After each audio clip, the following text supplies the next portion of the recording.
Hello guys, hello. This is for Taurus. Taurus, welcome dito sa aking channel, sa Palaran 888. Welcome guys. Alamin natin kung anong messages, vibration, gabay, energy para sa lahat ng Taurus. So, this is general, timeless reading guys. So, kung kailan to dumating, or mabasa mo, or mapanood mo, or marinig mo, use your intuition para dito. Okay? So, let's check.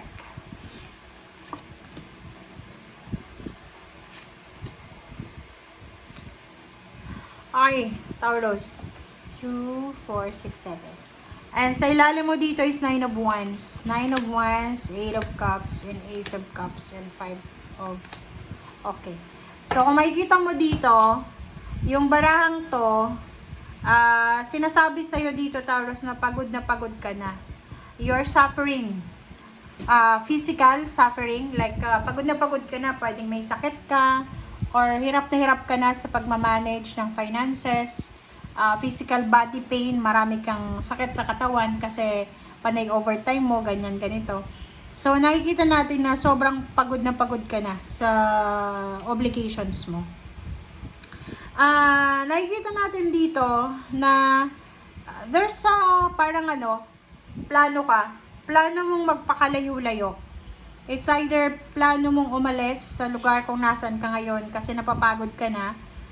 It's either plano mong makipaghiwalay sa relationship, mag-resign, or lumipat ng bahay, or lumipat ng career.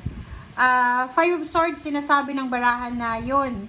Kung gusto mo daw, Taurus, na matahimik, gusto mo nang tumahimik yung buhay mo, gusto mong ma-resolve yung mga issues mo, isipin mo na maikli lang ang buhay sa mundo. Okay? Hindi ka naman mag-i-stay sa ganyang sitwasyon na alam mo na hindi na maganda.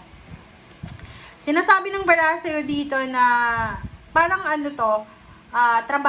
trabaho and then love life. Parang yung iba, pagod na kayo sa trabahong ginagawa nyo, and yung iba naman sa love life, yung parang nasasakal ka na sa relationship. So, there's an opportunity here na after mong i-give up yan, is either i-give up mo yung relationship or yung trabaho mo, makakamit mo, may papasok na blessings or may papasok na good news.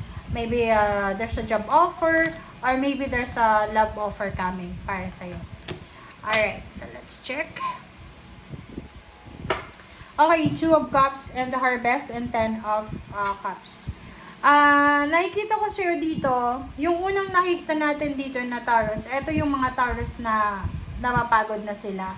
Ito naman, there's a Taurus na posibleng magsi-celebrate ka ng wedding anniversaries, mansaries, kasi celebration to eh.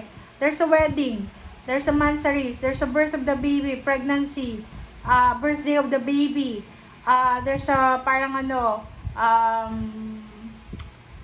ba yan?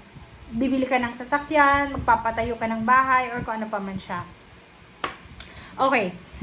Sinasabi ng baraha sa'yo dito na kahit ano man daw ang situation mo, Taurus, ano man ang pinagdadaanan mo sa ngayon, masaya, malungkot, or whatever man ang nararamdaman mo sa ngayon, kinakailangan mo pa rin na magkaroon ng balanse. Kailangan peaceful ka pa rin. Okay? Sa ingay ng mundo ngayon, lalo yung unang nabasa natin kanina, na may iba sa inyo na pagod na kayo sa relationship, sa trabaho, napaka-importante sa inyo yung magpahinga. Magkaroon ng balanse. Okay? Sinasabi ng baraha sa'yo dito na there's an incoming good news para sa'yo. Maybe this one came from your family, from your parents, from your siblings, or from someone na posibleng makakatulong sa'yo. So, nakikita ko sa'yo dito, posibleng humihingi ka ng tulong, financial or emotional sa iyong kapamilya. So, there's a possibility here na makatanggap ka ng tulong, pera, or advice from your family or friends. Alright, so let's clarify.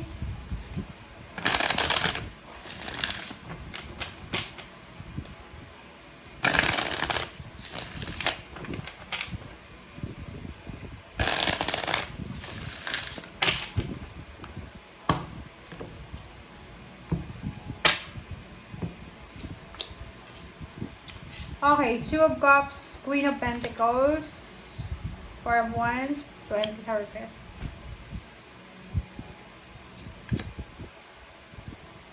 Nature. Lord of Shadows. Wow, there's a chariot coming. Okay, guys. So, simulan natin dito sa Two of Cups. Yung Two of Cups mo and the Queen of Pentacles. Sinasabi ng barahan na there's a couple here. Maybe mag-asawa, kasal, mag-boyfriend, girlfriend.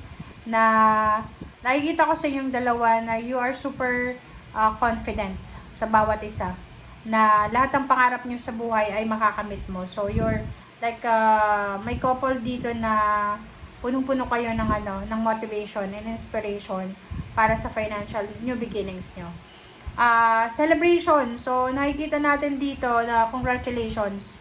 Pwedeng may bago kang bahay, bago kang sasakyan, bago kang love life. There's a wedding anniversaries, birthdays, or anything na isa-celebrate mo. New job, new career, or kung ano man yan na celebration mo. Ten of Cups, and then Knight of Wands. So, kung makikita mo dito, sinasabi ng bara sa'yo dito na there's an exciting message coming para sa'yo, Taurus. Came from your family, or pwedeng meron dito na magandang balita na darating sa'yo. Okay, like, kita mo dito, pwedeng pregnancy. There's a newborn, pregnancy, birth of pregnancy, parang ganon. And the Lord of Shadows, Page of Swords, sinasabi ng bara sa'yo na kung ikaw ay Taurus na gusto mong mag-move on, okay? So, kung may mga issues ka sa buhay, gusto mong mag-move on, kailangan daw malakas ang loob mo talaga na mag-move on ka. Okay? And aside from that, sinasabi ng bara sa'yo dito na mayroong mga Taurus na posibleng kayo ay magta-travel. You're traveling very, very far sa kung nasaan ka man sa ngayon. So, as much as possible, ihanda mo ang sarili mo sa kung ano pa man na travel ito or relocation para hindi ka magsisi sa bandang huli. Next is the Chariot and King of Cups. Yun, sinasabi ng bara sa'yo dito na there's a parang victory and success na darating sa buhay mo. Lahat ng mga sacrifices mo daw, Taurus, ay magre-result siya sa victory and success. Parang lahat ng pagod, sacrifices mo ay magdadala sa'yo and the rest ng family mo ng happiness, peace, and harmony. Four of Pentacles and then Six of Pentacles. So, dito sa Four of Pentacles, nakikita natin na kinakailangan mo daw na mag-save ng pera. Kasi, like for example, kasi mayroon dito na Knight of Wands, posibleng makatanggap ka ng message na may hihiram sa'yo ng pera. Pwedeng manghihiram or pwedeng hihingi ng pera. So, sinasabi ng bara sa'yo dito na kailangan mong maging wise sa paghahawak ng salapi. Make sure na yung hihiram sa'yo ay magbabayad or yung hihingi sa'yo ay hindi naman to everyday na humihingi. Okay? Thank you guys. Bye!